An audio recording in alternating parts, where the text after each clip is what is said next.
বিতর্ক যেন কিছুতেই পিছু ছাড়ে না বলিউড অভিনেত্রী উর্বশী রাউতেলার। ফের একবার নিজের অযাচিত মন্তব্যের কারণে নেটিজেনদের ট্রলের শিকার হলেন। সম্প্রতি তিনি সাংবাদিকদের মুখোমুখি হয়ে এক বিস্ময়কর দাবি করেছেন। তিনি দাবি করেন, উত্তরে আমার নামে মন্দির আছে, এবার দক্ষিণেও যায়।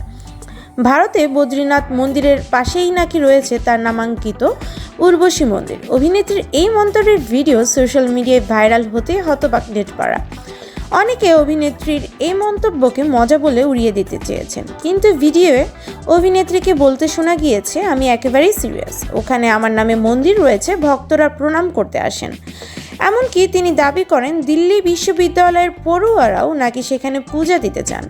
এই সঙ্গে তিনি আবদারের ছলেই বলেন, এবার দক্ষিণেও আমার নামের মন্দির চাই, আমি তো ওখানে অনেক ছবিতে কাজ করেছি। অভিনেত্রীর এই দাবিকে কেন্দ্র করে নেটিজেনদের মাঝে আলোচনা সমালোচনার ঝড় উঠেছে। এদিকে ক্ষোভে ফুঁসছেন উত্তর ভারতের পুরোহিত সম্প্রদায়েরা। বদ্রীনাথ মন্দিরের প্রাক্তন পুরোহিত ভুবনচন্দ্র উনিয়াল অভিনেত্রীর বক্তব্যের বিরুদ্ধে তীব্র ক্ষোভ প্রকাশ করেছেন।